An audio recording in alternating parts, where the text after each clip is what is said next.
There are three big ideas we have to get used to with Sheila before we dive into the quotations. Idea number one, Sheila is worse than her parents. This is probably not an idea you've been taught. It's a grade 9 idea. Number two, why does Sheila learn most of the inspector's teaching compared to all the other characters? And number three, why, if Sheila learns her lesson, does the second phone call arrive with a new girl who has died, with a new inspector calling? If she'd really learned the lesson, would that have happened? Let's dive into quote number one. She teases him about where he was last spring and last summer. She tells Gerald playfully, "You be careful." Now let's unpack that. As soon as she says it, Gerald says he will, and Eric guffaws. Eric, we know, is drunk. To guffaw is to laugh involuntarily out loud. Why is Eric doing that? Because Eric knows Gerald has not been careful. Eric knows Gerald's been off having affairs. Eric knows that that's a pattern of Gerald's behaviour because Eric too has that behaviour. They see each other at the palace bar. So when Sheila says this, we know she knows that Gerald has been having affairs. And what she's saying is, be careful, maybe don't take me for granted. Or two, don't do it in public so that everyone's talking about it and I have to face the social stigma. Two gives us a real clue as to why Sheila's lesson is compromised. In this patriarchal society, the only way for Sheila to advance herself socially is through marriage. The only way to get any independence from her parents is through marriage. And so all she can do is pick the best social match. There is nobody better in Bromley than the Crofts in terms of the social hierarchy. Gerald is the number one social choice. Priestley uses Sheila to show the terrible predicament even upper-class women are in this patriarchal, sexist society. This brings us to quote number two. She gets her diamond engagement ring and she says, "I'll never let it go out of my sight." Notice the contrast. Gerald has been out of sight. He has been having affairs, but a diamond will never let her down. The engagement ring will never let her down. The engagement ring will be constant. And so she's using this as a way to remind Gerald of his responsibilities to her. But Priestley is going deeper. He's suggesting that the marriage is a financial arrangement. Yes, Sheila might love Gerald, but she must accept his infidelity, his affairs, because she needs to make that match. The ring is also going to play a really important part at the end of the play. Watch out for that, but I'll give you a clue. There is a telephone ring that's crucial at the end of the play. Quote number three, "But these girls aren't cheap labour, they're people." Here, Priestley gives Sheila his socialist message. We have to care for each other. We're members of one body. These are the things that the inspector says, and Sheila is echoing them in the most fundamental way possible. Capitalists look on people as simply objects to get them higher profits. Cheap labour, the same as cheap goods. But she is suggesting, no, we must think of the workers as people. But let's go deeper. There is an inherent sexism in the way she speaks. These girls do not know what is best for them. Adults know what is best for them. And by implication, the socially superior members of society, the Burlings and the Crofts, know what's best for these girls. And so, although she wants us to sympathise with them, she also belittles them in her language. They're girls, they're still inferior. This is another clue as to why learning the inspector's lesson might not be enough. because of the inherent prejudices that Sheila already carries, and she has those prejudices because that's what society in the time gave her. Now remember, Priestley has set this in 1912 because he's saying now, when he performs the play in 1945, society needs to be different. In 1945, we need to start looking on these girls as women with complete independent rights and autonomy. That, of course, is possible because in 1945, Priestley's audience all have the vote. And all these women would also have been used to working during the Second World War while the men were out fighting. And so they are in a much, much better position than Sheila. Sheila is also key to us understanding that the inspector may be supernatural. Obviously, you've got the name of Inspector Gould to remind us of ghosts, which is a direct reference to the technique that Charles Dickens used in A Christmas Carol. You have 3 ghosts plus Jacob Marley, number 4, all there to teach Scrooge a lesson about how to treat the poor differently. It's an exact parallel with Inspector Calls. And so Sheila is the character who notices, and Sheila is the character who says, "We hardly ever told him anything he didn't know." So the point here is, if he's supernatural, well, then he already knows what they've done. He is, if you like, omniscient, a bit like God. The other possibility, of course, is that he is not supernatural. And this is really interesting.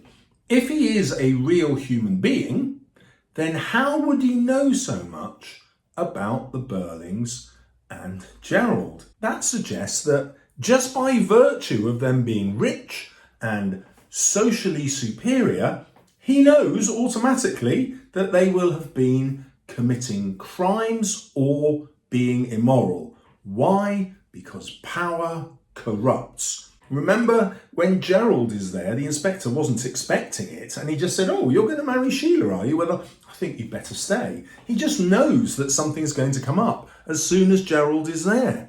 It's like a gift from the gods. So you can argue both ways. One, he suspects because he has these supernatural powers, or 2, socialism predicts that the rich are going to be immoral and criminal, and therefore all he has to do is ask the right questions to force them to admit what they've done. And Sheila is the one who understands both messages. Obviously, she doesn't know she's in a play, and therefore she's not going to think, "Do you know what? I think this guy must be a ghost." That doesn't work, does it? That's not what you would think if someone claiming to be a police inspector has just made you all confess to things that you've done. You'd probably think this was a very skilled individual, a real person, flesh and blood. So talking about supernatural versus socialism in this way, easy way to get grade 9. That's why the quote's here. As you probably know, Priestley was interested in the idea of the morality play, Christian plays where each character adopted a particular identity. Often they would represent one of the deadly sins, and here Sheila represents vanity. It's her jealousy of Eva's better looks that makes her get Eva fired from Millwards. Priestley is making a political point here. He's saying, look, in a society in which women are denied power, a patriarchal society, how do they achieve status? Well, one is through marriage, but the other, because it's closely connected to how they're going to get married, is their appearance. Their appearance becomes their most valuable asset. And so what does Sheila do? She looks at Eva and she feels no guilt because she gets Eva sacked for being too attractive. This is what she says. She looked as if she could take care of herself. And that's extraordinary, isn't it? Because she's going to be jobless and she won't be able to earn a living. Sheila's solution, because she never has to work, she never has to look for money other than marrying the right man. And so she's simply thinking, well, Eva's super attractive, she'll find a guy to look after her. This is the sexist society that causes Eva's downfall. Women totally dependent on men, and therefore always open to abuse. Sheila doesn't realise that until the inspector comes. And so the inspector's message isn't just anti-capitalist, it is anti-patriarchy. Another easy way for you to get grade 9. Our next quotation looks at Sheila's honesty. She is the only character who confesses straight away to the inspector that she's done wrong. She instantly feels guilty. She doesn't try to hide how she got Eva sacked. And so we are completely on Sheila's side in the sense that we can see true repentance and we believe she genuinely feels she's done wrong and will learn the inspector's lesson. But she deceives herself. She says to Gerald, "At least you've been honest," after he's been forced to confess about Daisy Renton. If you've watched my videos on Gerald, you'll know that I believe he deliberately sought out a woman to put in the nice little set of rooms that his friend left him for 6 months. He always intended to find a mistress and she just happened to be available. But Sheila doesn't believe that. She says about Gerald, "And I believe what you told us about how you helped her at first." This is a massive warning sign to the audience because we don't believe. The final proof is that as soon as his friend came back from Canada, Gerald turfed Eva out. As soon as she becomes a financial inconvenience to him, she's gone. Therefore, he always intended that arrangement from the start. So why does Sheila deliberately deceive herself? Well, it comes back to the patriarchal system again.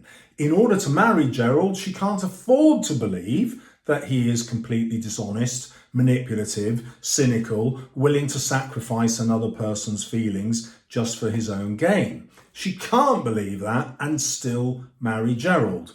So the alternative is either not to marry him or to pretend he is a much better person than he is. And she opts for the latter. She opts for believing that he is now being honest with her. They can now start again, but actually he's not. And this is Priestley's clue that despite learning the inspector's lesson, it's not fully embedded and she won't necessarily fully change once the play is done. My next quotation is one that I never see students quote. It's super short and super useful. The stage directions are frightened and Sheila steps in and says, "Eric, don't. What's happening at this point is Eric is squaring up to his mother. She says, don't, in order to convey to us that Eric is becoming violent. Here we have the dangers of the patriarchal society dramatised again. Violence towards women. Who else is there? Burling is there. So she even protects her mother physically before her own father does, because as a woman, she is much more attuned to that violence, and Burling as a man is probably much more tolerant of that aggression towards women. Now, this is a way for Priestley to dramatise not just the social position of women, but also the physical dangers they face at the hands of their men. Now, none of this violence actually happens in the play. Nobody hits a woman, although Eric says he was in that state where a chap easily turns nasty. And so it helps us work out what Eric did to Eva. If he feels physically threatening to his mother, but doesn't follow through on it, what would he do to a prostitute like Eva? We can infer absolutely that Eric's treatment of her had a much more real threat of violence and may even have involved real violence when he had his first sexual encounter with her. Remember, she was not a willing partner and he's definitely forced himself upon her, and this exchange kind of confirms it. There is more evidence, of course, which is Eva herself. Eric, remember, offers to marry Eva and she turns him down. The implication is quite clear. It's not about financial security, That's not why she's killed herself. She's killed herself ultimately because she can't accept what Eric has done to her, and therefore she cannot accept getting pregnant in this way. So Eric's relationship with Eva based on violence, and that is emphasised by Sheila's reaction here and her need to protect her mother. This also anchors the play as a feminist text. It tells us that Priestley is desperate to explore the vulnerability of women. Why? Well, because it's women who are going to change the world in 1945. That's why he sets it in 1912, to show women how far they've come, but also what they could easily go back to unless they seize control by voting for a fairer society. Priestley is really keen to point out that Sheila is the character who has most learnt the inspector's lesson. Sheila says, "The point is, you don't seem to have learned anything," to her parents and to Gerald. Now, why is this so important? Because Priestley is telling us that Sheila has taken on the role of the inspector. The inspector is a proxy for Priestley's views. In other words, he's the mouthpiece for what Priestley believes. When the inspector goes, Sheila becomes the mouthpiece for the inspector, and therefore Priestley is speaking through Sheila's words. So even though she's superbly learnt the lesson, and she wants her parents to learn the lesson, it's not going to happen. And that is what's going to explain the ending of the play. So you need to understand that the ending of the play is symbolic with the First World War and the Second World War. The first death of Eva is the First World War, symbolically. If the Burlings, the ruling classes, had behaved differently, we wouldn't have gone to war. That's the point of the inspector's final speech about learning the lesson in fire and blood and anguish. He's talking about war. So he's drawing a parallel between this capitalist treatment of people with the exploitation of people in war. That's why we had the First World War. Then he's saying, well, look, why on earth did we get the Second World War? Well, it's because that generation, the Sheilas and the Erics and the Geralds, didn't fully learn the lesson of the First World War, which is the same as not fully learning the inspector's lesson. How do we know that the lesson is not fully learned? Because of the second phone call announcing that someone else has died and that an inspector is coming. In other words, history is repeating itself just as it did World War I repeated World War II. Priestley wants us to focus most on Sheila as the proxy for his own words, and that's why he makes Sheila repeat what the inspector said. No, because I remember what he said, how he made me feel, fire and blood and anguish. He focuses on Sheila's feelings because he wants the audience to share those feelings. He repeats the idea of fire and blood and anguish because he's saying, look, this is not just a play about capitalism.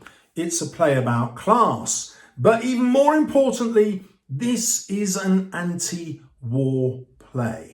If you support the class system, you will support war because the upper classes will always push the working classes into war. They are expendable, just as they are expendable in the factories. It's the same system. In fact, to a socialist, the whole idea of war is another way of making money. Those businesses at home that manufacture for the war make an absolute fortunes. The Burlings and the Crofts, who we imagine are textile businesses, are going to make an absolute fortune out of making uniforms for the war. Even more importantly, the men go off to war and so the women take their job. Guess what? As capitalists, we pay them less in those years because they're women. It's a sexist society. And so war leads to more sales, lower costs, massive profits. So Priestley is pointing out that capitalism leads to war. And if you want to stop war, you have to get rid of this capitalist view that doesn't treat individuals as equal. Instead, you need a socialist view. That's a complicated grade 9 idea that it's worth revisiting because other students won't be using it. When you do, the examiner's mind will explode.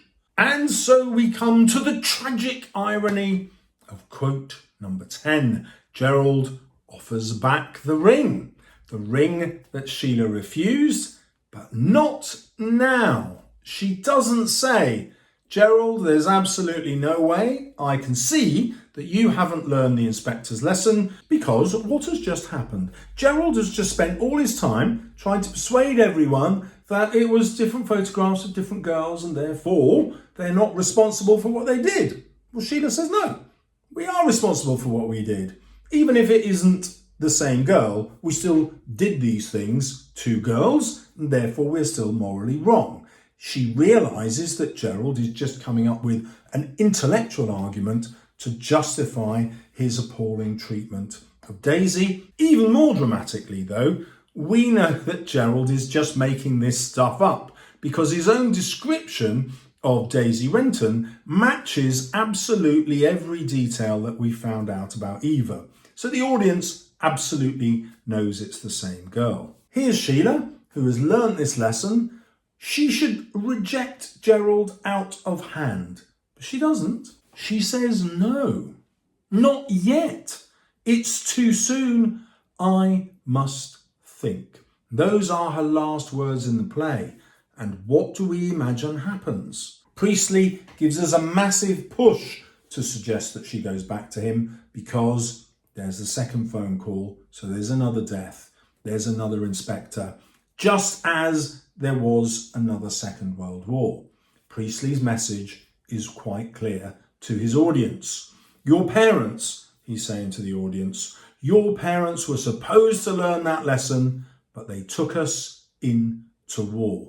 They had everything they needed to avoid that war, just as the inspector gave them everything they needed to change their ways. But they refused.